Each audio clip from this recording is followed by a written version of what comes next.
Okay, good morning, class. So, welcome to InBt152 Laboratory. So, I hope you are uh, good and you are safe at home. And this is the first meeting of the laboratory class. Okay, so have you met with your instructor in the lecture class? Wala pa yun. Not yet? Okay, so Um, okay, so let me share my screen.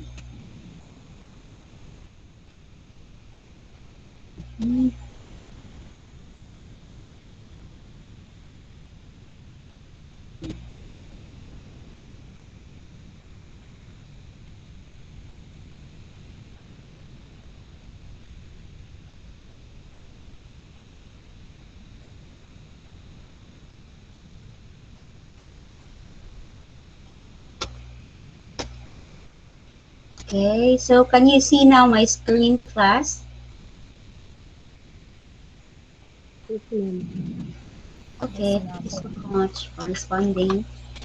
Okay, so again, welcome to our laboratory class in INBT 152, which is molecular toxicology. And then the schedule is Tuesday, and it's 7 to 10 a.m. So later we will agree if this will be the default schedule that you want to attend to. So or if we can move the time. Okay? So later na lang na siya. So to start with, so may I um, just share to you the VSU vision, uh, which is a globally competitive university focusing on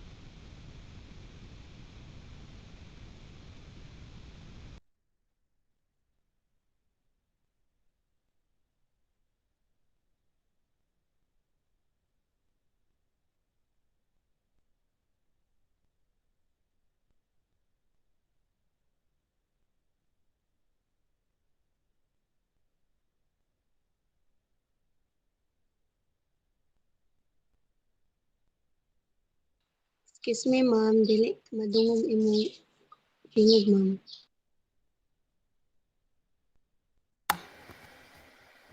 hello class. Yes, ma'am. Nadungog na ka, ma'am. Nadungog na. Okay, thank you so much. I will share again my screen. So, medyo ang akong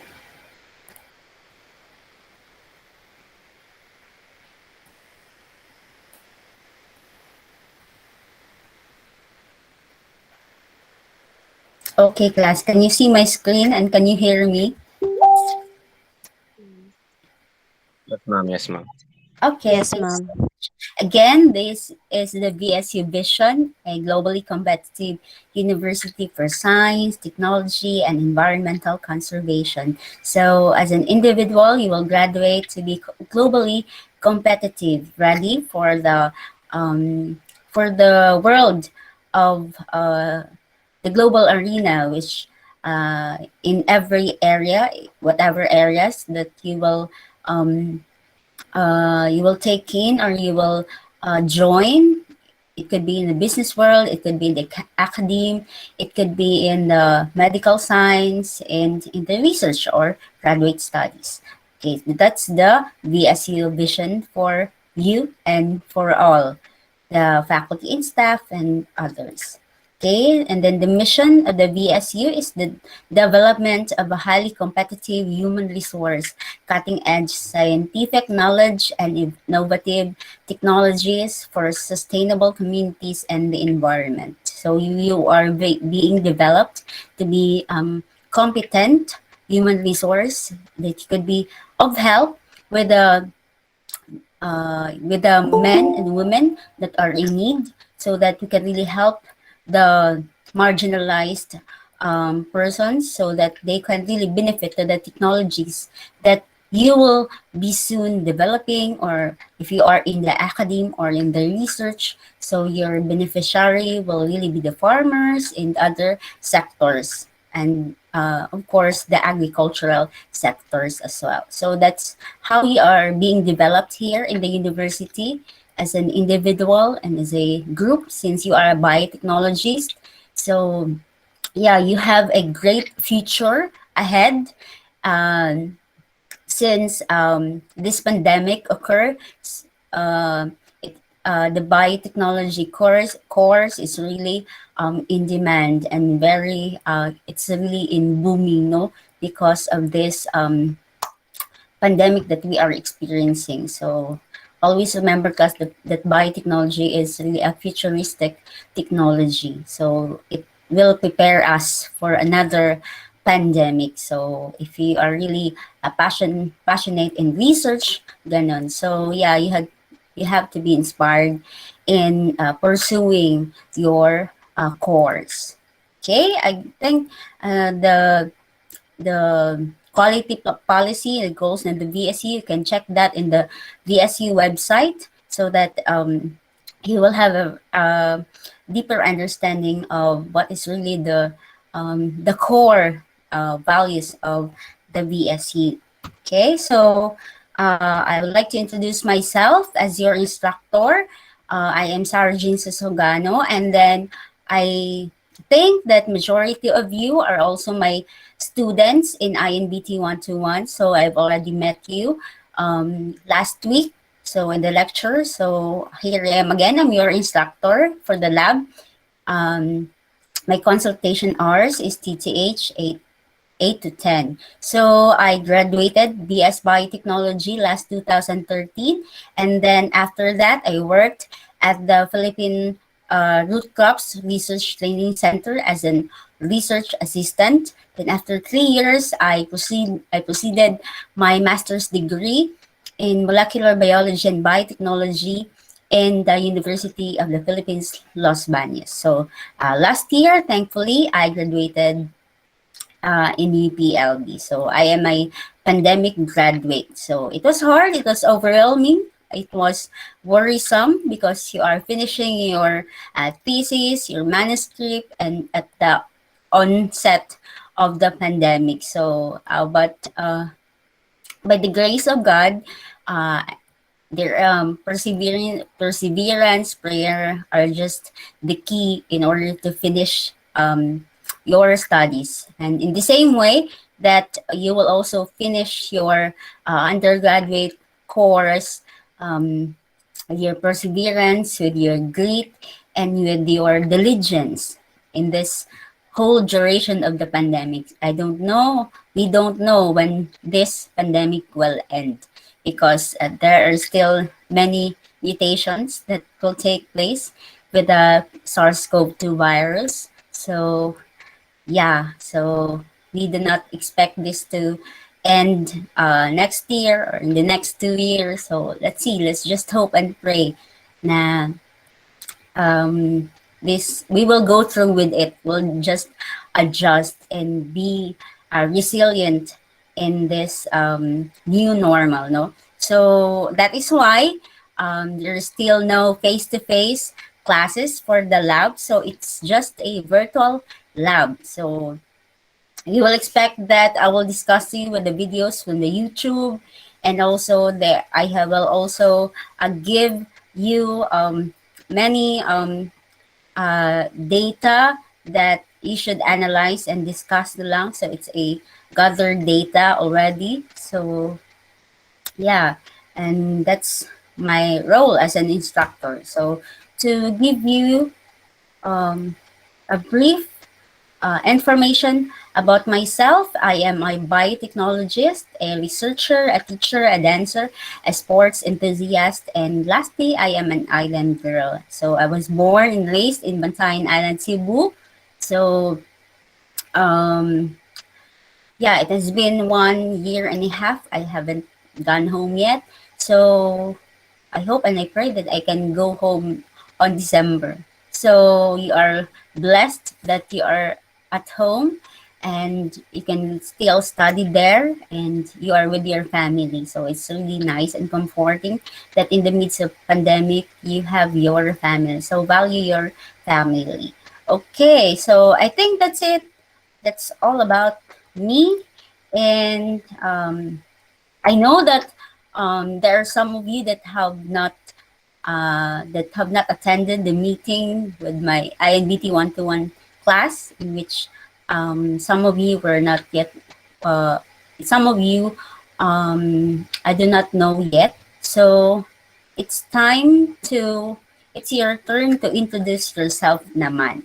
Okay, so how many of you? So let me stop share and then, so ilan ba kayo lahat? So 1, 2, 3, 4, 5, 6, 7, 8. Okay, you have 8. Uh, you are 8 in all, but you are, ilan ba kayo lahat? So you are 16 all in this class. So don't you worry for other classmates because I am recording this so that they can take a look the orientation of the class. Okay. So, but since you are here, I think it's time to introduce yourself. So, um, let us begin with, how do I pronounce your name? Schneider? Schneider ba?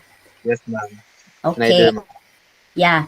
So please state your name and then your address or where do you live, born and raised, and then answer the question, why did you take biotechnology course? Yeah. So again, mention your name and your address, and then answer this question, why did you take the biotechnology course? What was your motivation, or what drives you to take this biotechnology course? Okay, let us begin with Schneider, and then with second, it is based on the sequence of my template here. Okay, she's Schneider, Shira, Liza, Jan Celestine, then sino ba ang si Krista, bago ka lang ba nag-join, Krista, Reset? Um, Yes, ma'am. Okay, see, mamaya ka na lang. So, for those who have just joined the Google Meet, so it is now on the part that you will introduce yourself. So, you will mention your name, then your address, where are you right now, and then also answer this question, why did you take a biotechnology course? Okay, what was your motivation in taking up this course? Okay, so yeah, I would like to know that.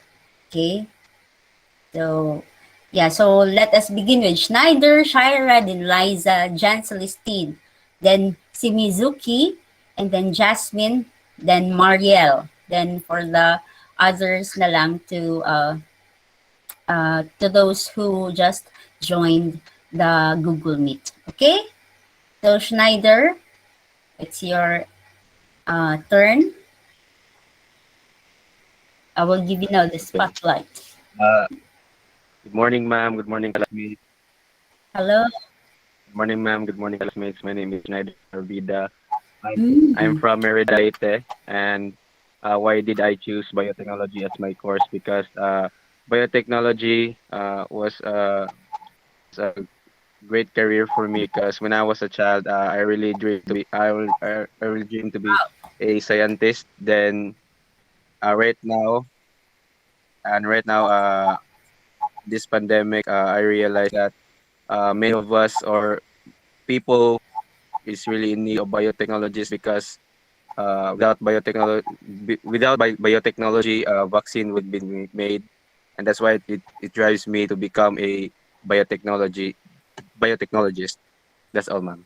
Okay, thank you so much, Schneider. Yeah, you're really right that biotechnology is really one of the technology that really developed the vaccines, and yeah, and then also the detection of the SARS-CoV-2 virus, ganon. So it's really helpful nowadays, and of course in the future to come. So this will also help us in preventing another pandemic, right? So another one, thank you so much, Snyder. You're from Merida, and let's proceed with Shira. Good morning, ma'am. Good morning, everyone. I am Shairan El Quinto from Maasin City, Southern Leyte. And why did I choose biotechnology as my course? First of all, actually, my first choice was BS in biology. But during the entrance exam, our proctor said na probably dili mi kuantanan kay daghan na ang nag-choose sa BS in biology. So nag-choose na lang ko sa BS biotechnology without knowing kung unsa dyan ni nga course. But as the years pass by and ningabot ako ng third year, I find the course interesting, and currently I am exploring and knowing what biotechnology is. And in the future, I want to produce something. I want to research about something that is very beneficial to the society. That is all. Thank you. Thank you, Shara. So you have a Thank good you. uh, good heart or good intention for the course, no, that it will benefit other people, and that's really the core intention of this course, the biotechnology. So it will really prepares us for the future. Okay, thank you so much, Shaira. So let us continue with Liza. Liza May. Hi, Liza. Good morning, ma'am. Good morning, classmates. My name is Liza. I'm from Pilar, Camotes, Cebu. And why did I choose biotechnology? Because I dreamed to become a doctor when I was a little. Then my brother told me that biotechnology can be preparatory for medicine, and that's why I take biotechnology. That's Mm. Okay, so you will proceed medicine after you graduate. from karon ma'am kanang nagdodoha pa ko. Dodo pa ka. Okay. Yeah. It's okay. So, no worries, no pressure. So, whatever things that you want to do after graduation, just do it lang yun. So, if you are ready now to take up the sa medicine field, you can really do it naman. And then, biotechnology is one of the ano talaga, what about preparative course for medicine? And many of my classmates in MS, when I was in MS, many of them wanted to take medicine, which is particular molecular medicine. So molecular medicine is offered in St. Luke's University in Manila. So many of them, after graduation in MS, they proceeded in molecular medicine and they wanted to be a doctor. So yeah, and it's really a good thing. It's a good path to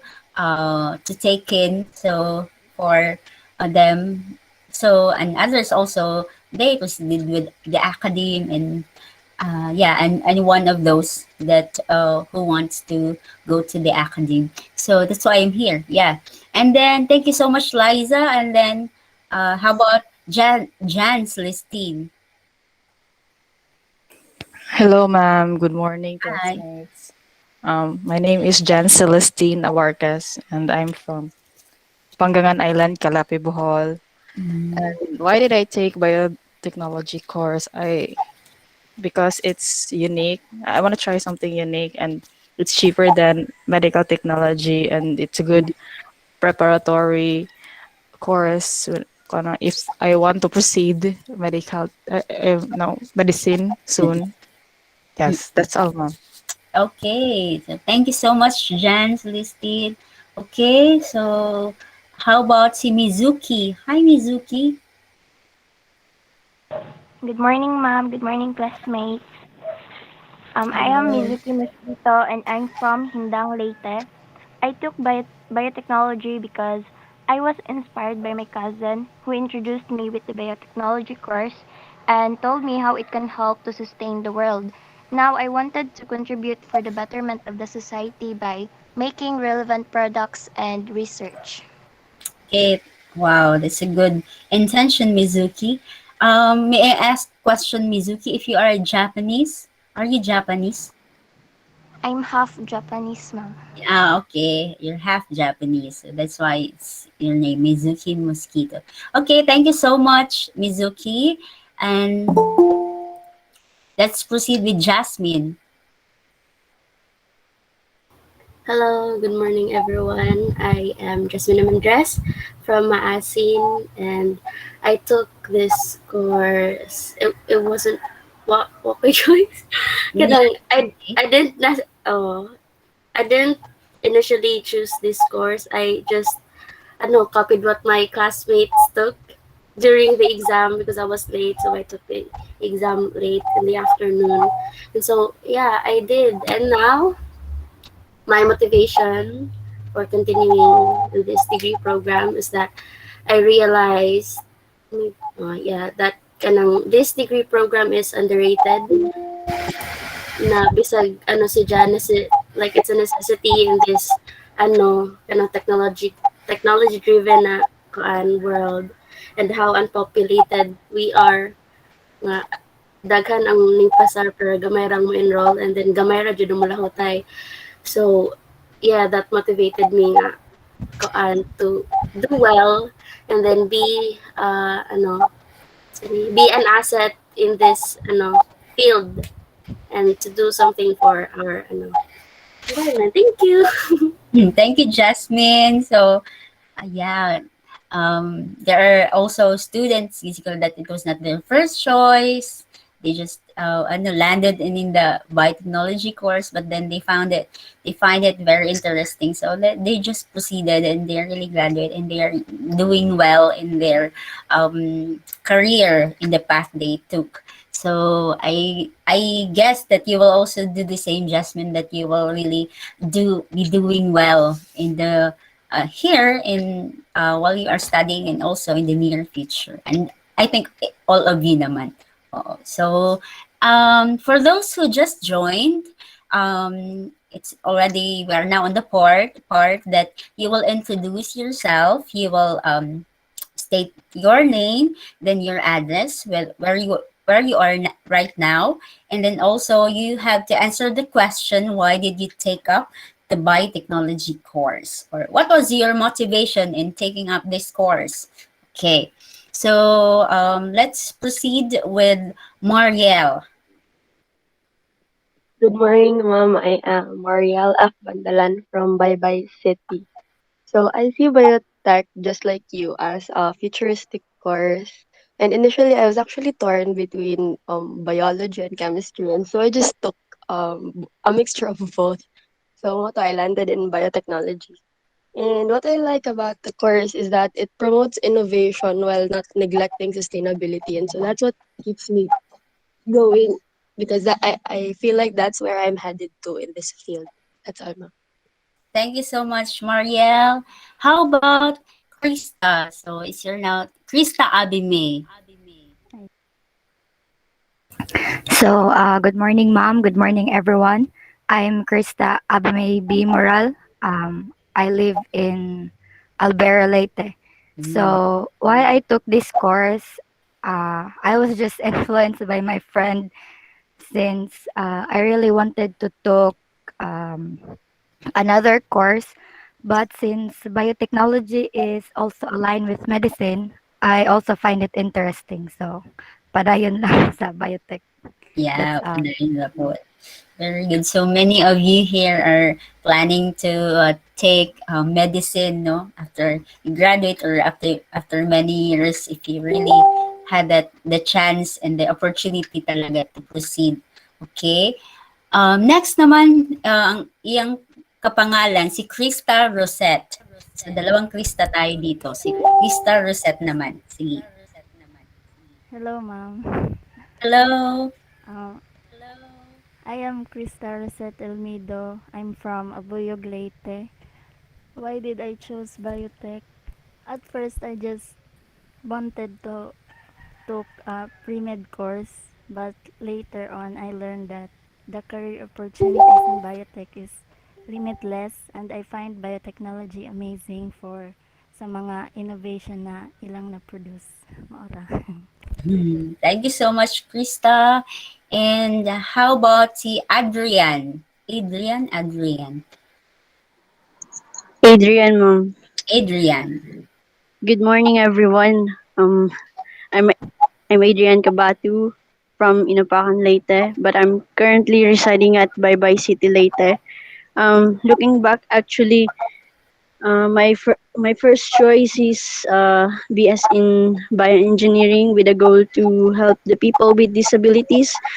Pero nung entrance exam, since BS bioengineering is not available at VSU, I decided to take up BS biotechnology instead. And as I continue my journey towards towards finishing this undergraduate program, I realize kung unsa kadako ang role niya sa uh, 13 13 sustainable development goals of United Nations, and uh yun, na-amaze ako. And then now I'm planning to pursue a career in either that involve in either environment or agriculture, and to become a bio entrepreneur someday. Yan lang po.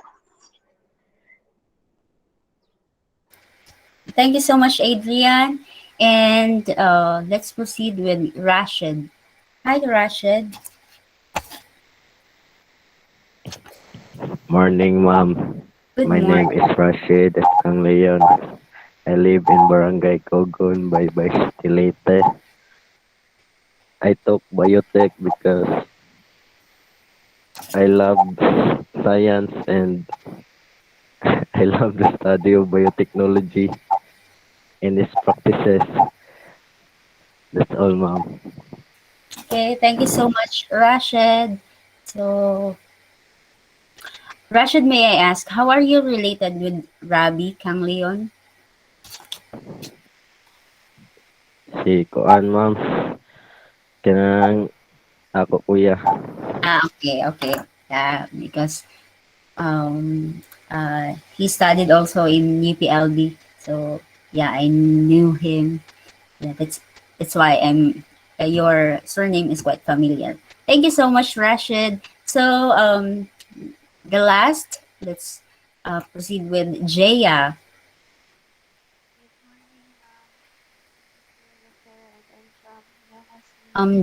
Excuse me, Jaya, I cannot hear you. I think it's your microphone is not near sa imong. Good morning, ma'am. Okay. Good morning. My name is Shreya and I'm from Hilangas, Leyte. I took biotech because I was originally planning for a pre-med course. Yet, as soon as I know more about biotech, I find it more interesting and realize that it covers a wide scope of the medicine field. That's all, ma'am. Okay, thank you so much, Jaya, and thank you to all who introduced yourself. And I can see that you have a good intention, and you really have that heart to really um,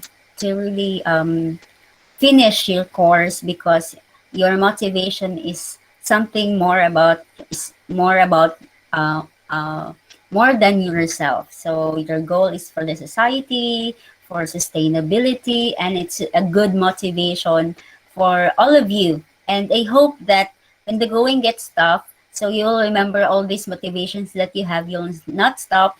I think you can really naman pause, and but then you don't have to give up. In there are times that it will be overwhelming sa mga subjects ninyo, mga requirements ninyo. Think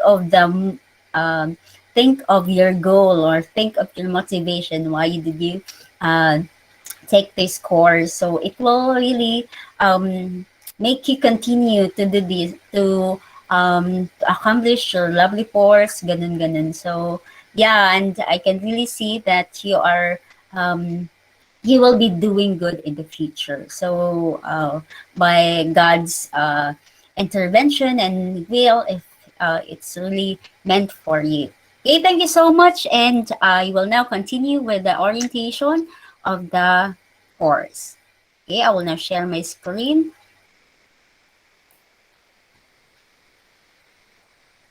So this is already done.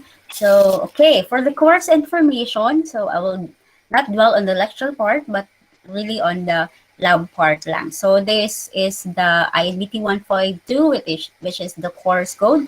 And then the prerequisite of this course is Chem 31, which is 3 units all in all for the lab and the lab. No? And then this is one of your elective for the specialization in industrial biotechnology, right? And then, may I ask, naabay nag-take pod sa inyo ha og plant biotechnology sa ang inyong ubang classmates?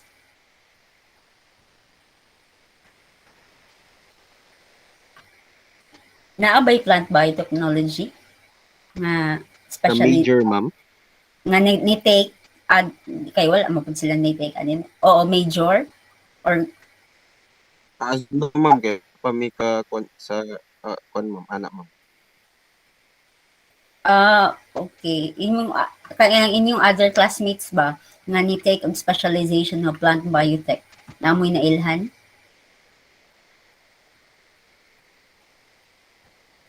Wala. Wala.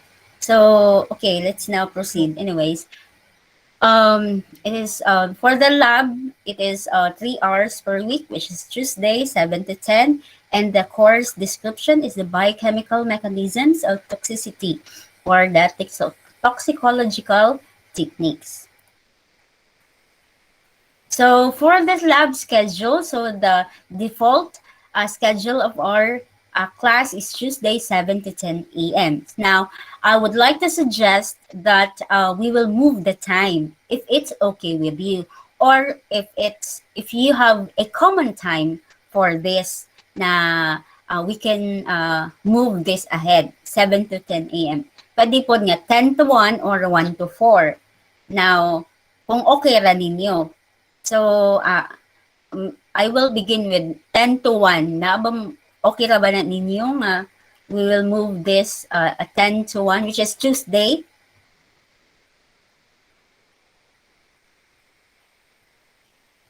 Kung conflict man siguro.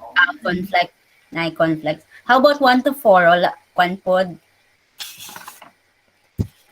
Conflict gihapon. Ma'am na. Ha?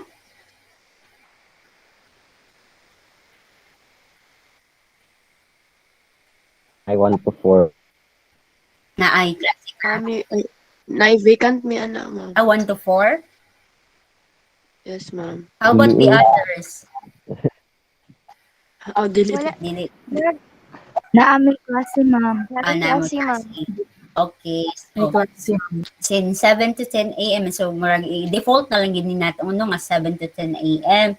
So, ang panani nato is that okay ra ba ninyo nga 8 to 10? 7:30 to 10. Kay murag kwan gyud ta ani kay most of you or majority of you will have a hard time waking up early in the morning.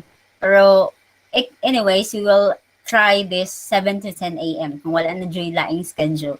Okay, so ayun, sige, mag 7 to 10 a.m. So, but there are other times nga, short lang atong discussion, we will just meet at 8 to 10, ganun. So, yun lang. But then, the default lab schedule talaga is 7 to 10 a.m. So, it is now as is your schedule. Okay? So, these are the exercises that you will be, I will be discussing with you. So, for now, I will just share to you the 5 exercises, but then it will really have, you will really have, for the whole semester, you will really have mga 8 to 9 exercises. So actually, because hindi ko pa nagdagdagan ito, ang mga exercises. So, the first exercise that you will do is the finding data on compounds in the chemical literature. And then the second is the determining the threshold limits, which is the test for salt solution. Then, filter paper impregnation method for testing the toxicity of insecticides. The fourth one is the um, HCN analysis on roots, which is the cassava roots. So it's the presence of cyanide. And then the fifth one is finding appropriate reference sources of toxicological hazards of chemical substances. So these were the exercises last pandemic. So medyo short naman gud ang time for that. So wala to, but then I will add another exercises for the whole semester because we're already following the default schedule of the academic year, which is not really the pandemic version anymore. So yeah, expect that we will really you will I will add more exercises to this. Okay, so okay, for the grading system, so for the lab, so the quizzes is 20% after every exercise for the next week. For example, so I'm done already discussing the exercise one. So the next week I will give a quiz through the VSUEE. So expect that your quizzes are not anymore mga objective type, but then it's more on analysis and more essay. Yeah, so because it's already your elective, so this is already an elective subject, so it's a higher higher na yung um, thinking. So it drives you to analyze, it drives you to critically think and evaluate things like that. So yeah, so that's your quizzes. Then for the lab reports, it's 30%. So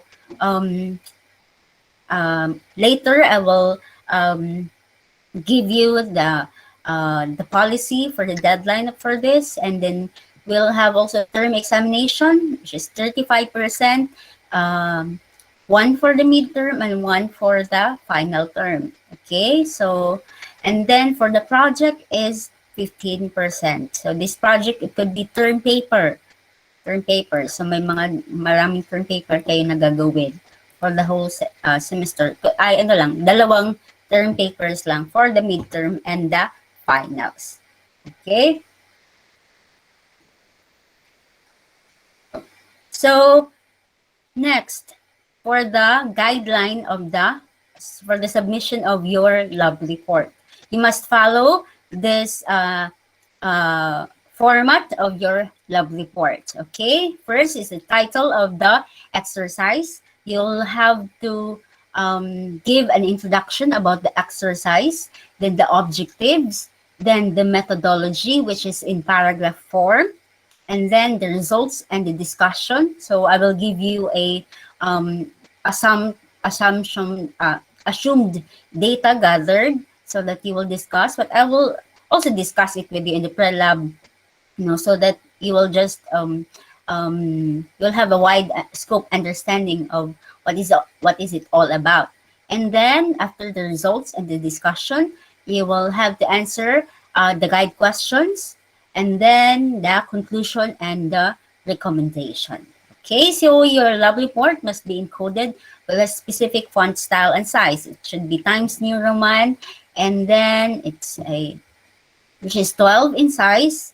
So short size but paper, not really that short size with paper, anything na lang ganon, so that kasi ano naman siya, PDF form, and then when one spaces between lines and submitted in a PDF format. So I will just post the icon or something like that. You will really submit your lab report there in the VSUEE. I think you're already familiar with the VSUEE naman. So, and then third, please follow the format of the file name of your report in every submission. Example is Sugano SJC, your name, your surname first. Okay, Sugano, and then SJC, the abbreviation of your full name, and then your middle name, and then InBt152 underscore the exercise 1 or exercise 2, exercise 3. So that's the format of the file name of your report. So because sometimes I download it and then check this at home, so that I can already have a handy work on your checking your lab reports.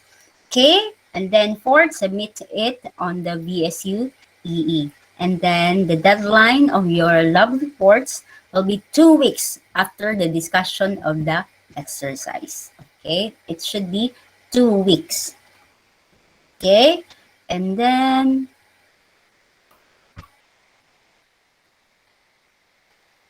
okay, that's it for the guidelines of the submission of report. So, if is there anything, is there any questions about the guidelines for the reports?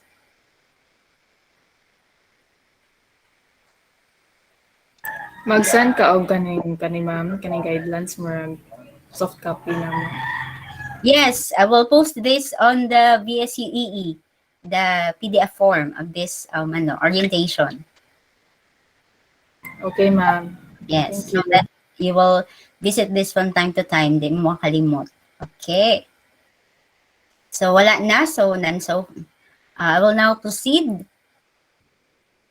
So I will now discuss the course policy with you. So for the first one will be the Google Meet, will be the platform for the web conferencing and real-time class meetings. So always, this is a virtual lab class. So I will be showing you videos about the exercises, and then also the link, this link in which I have sent is to you. This will be now your regular link for the lab in the InBt152. Now, okay raman ninyo class no sa mga Google Meet or kanang gusto ba ninyo og Zoom? Google Meet ra ma. Google Meet ra. Okay, very good kay because gamay raman ang data consumption no. So, mas convenient sa inyo hanga bar. Okay, that's for the first one. And then the second is everyone is encouraged to be present every lecture and laboratory class. So for me, it's the lab class. So the third is keep up with the lessons and do all necessary tasks that are required of you. Okay, and then questions or clarifications about the lessons or about the exercise or other related concerns in the subject should be done during lab class hours. Okay, so, and then next is asking your instructor by chatting via FB Messenger at night is highly discouraged. Okay, and you can naman chat pa rin, but then you should expect that I will just reply you by tomorrow at during the daytime. So ayun, so yun lang yung kasi para naman may uh, may ano ngayon, your instructor will really rest naman at night. So, yun, just a little ano lang for your instructor, a little leeway. Okay, so and then another is all requirements will be submitted preferably through email or the VSUEE. There are times that the VSUEE is on maintenance, so I can also announce it to you that you can submit it through email. Or you can also submit it on FB Messenger if ano na talaga yung mga sa platform yung email and is not available or the VSUEE. So you can do it naman. I will just announce it to you or you can just communicate me. So if there are many issues in your internet connection, so ganon. So just tell me so that I can really be informed about your situation. So we will always understand you, class. Okay, so another is the quizzes, not the learning task because it's on the lecture, and term examination will be posted in VSUEE. You have at least 24 hours for the quizzes to answer. Okay, so I will be giving you that time for you to answer the quizzes. So all quizzes are announced and then you have 24 hours to comply with the quiz. Okay, so, okay, I will not be in this learning task because, naman. So, for the lab report, it should be, 2 weeks. It's not 3 weeks, sorry. But 2 weeks ang akong iset ninyo Or okay ra ba ninyo nga 2 weeks or mag 3 weeks ta?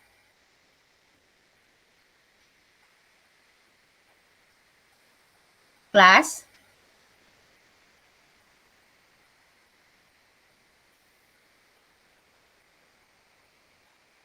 Are you still there, class?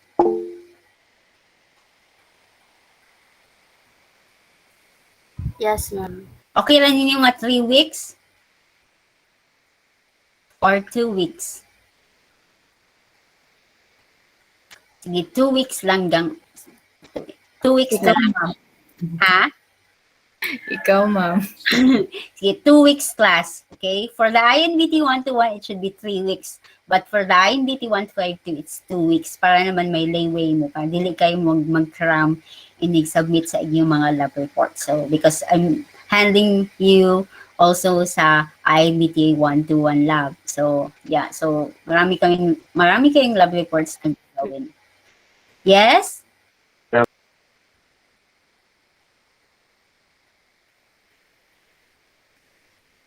Okay, I will now proceed. For the recorded video lab class exercises will be uploaded via YouTube channel, and the link will be posted in the VSUEE. So you can directly subscribe to my channel if you wanted to for easy access. And if it's okay, then you can just view it sa VSUEE. Okay, always communicate your instructor whenever you have concerns about submissions, deadlines, and clarifications. Because class, there are times that your internet connection will not cooperate with you, and you have to tell your instructors that this is it. May mga brownout, mga nanghitabo sa inyong barangay, and there are many situations in your places that you are not, you cannot control. So just tell me lang yun. So you can just communicate with me via FB Messenger, email, or also you can text me. Okay, so with my phone number. Okay, so that I will know, I can know about your situation. So whenever there are deadlines or there are kanang term examinations that you cannot take the exam. So for example, so ganon. So you just have to communicate with me. Okay, so before I forgot, for the term examination, for example, sa midterm class, because usually I really give the term examination synchronous, synchronous. So for a particular hour, which is 2 hours, no, for your exam, particular schedule, so dunganan mo ana og pa-exam, which is in the VSUEE. Now, some of you cannot take the exam at that particular time because of internet connection issues, or kanang wala mo nakaadto sa laing place because something happened, or kanang like for example, so you have no good internet connection, so magputol-putol, and if also you have other appointment to attend to, for example, pa-vaccine ka di ay, ingana. So, you just have to communicate me ahead, one day ahead of the term examination class para maka-change pa ko og questions, okay? So, basta dili manggod magdungan ang mga students to take the exam. So, I will really change the questions that you have to answer in order to avoid mga cheating issues, ganon. So, walay leakage nga mahitabo. Okay? So, that's my rule or policy in taking your term examination. Just communicate me ahead, one day ahead. Okay? So, I hope that is clear to you. Okay? So, and then, for the last one is develop academic integrity and no to plagiarism. So, you have to rephrase every statement that you have taken from a journal article. You have to cite the author of that. So yeah, you have to develop academic integrity, whether that's sa quizzes man or sa lab reports. But most of all gid po sa inyong lab reports. So that's why Nadjoy, before I forgot, you should include the references in the discussion in the lab reports. I guess wala to na ako na butang sa guidelines, but I will edit the PowerPoint presentation so that you will be guided with the format of your lab report. And for the last policy is you have to avoid cheating and please be honest. So, wala man mi nakakita ninyo karon. So, wala man mi in terms of quizzes and examination, we may not kanang really in the real time, we not really watch you in the real time, but please be honest with yourself. It's really a ano na lang, that's your integrity to follow. It's your really moral conscience about yourself because it's an assessment when there are term examinations to do that. So, ayun. So, that's for the last policy that I'll be discussing with you. So, for the virtual etiquette, so of course, the platform is the Google Meet. So, number one, so I assume that this the mode of learning is already online, so we need a stable internet connection during online class. And then you should be on time in entering the room. So latecomers will still be considered, but it is encouraged that everyone should be punctual. Okay? The Google Meet will be opened 10 minutes before the scheduled time. Okay, so just like kanina that I opened already at 9:50 at no 8:50, then I also have a layway in waiting for you for 10 minutes, so I just started 9:10 a.m. Okay, so uh, that's it. For the third one is you have to turn on your video upon entering the room, but not really that necessary na, but you have to turn off your if it's okay with you to turn off your video when I am discussing so that you can save your data, and also you have to mute your microphone whenever you are listening to the teacher. Okay, so to avoid unnecessary background noise. Okay, so the fourth one, you have to wear appropriate dress when attending online class. Ayan na. So yeah, when there are reportings, kung mag-report po sa abang subjects ninyo, you should have to wear appropriate dress that you should be presentable. Okay, and then the fifth one, you have to have a notebook and ball pens in attending the class for notes and announcements. Now, if there are things that you have forgotten to take down, so the recording of this class will be naman uploaded. Okay, so that's for the 5 virtual etiquette for the lab class. Okay. Is there any question, class? None so far, ma'am. Okay, thank you so much. Okay, I think that's the last slide for virtual etiquette, and thank you so much. And I will see you next week for the exercise 1 class. Okay, so but before I will dismiss this class. So wala na clarification. Wala na question. Is it clear sa inyo, ha? Ma'am. Okay. None. Wala na. Okay, so before I will dismiss, is it okay that can you turn on your camera and we'll have a photo op for our first meeting on the InBt152 lab. So kindly turn on your camera and we will have a photo op.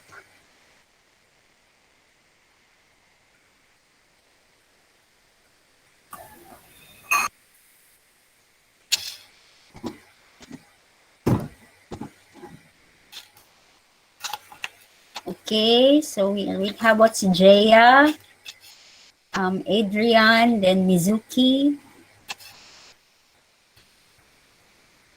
So I think we'll your select camera or so kindly open your camera.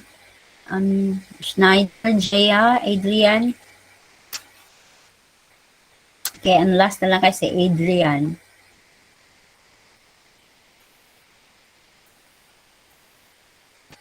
So, okay, please prepare. One, two, three, smile. Okay, wait lang. I will take another shot for, ano, wait lang ha.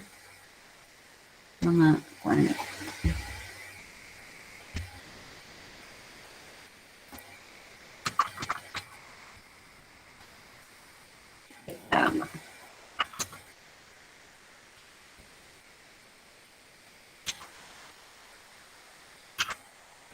another shot. Okay, one, two, three, smile. Okay, thank you so much, class, for attending this, and see you next week. Bye-bye.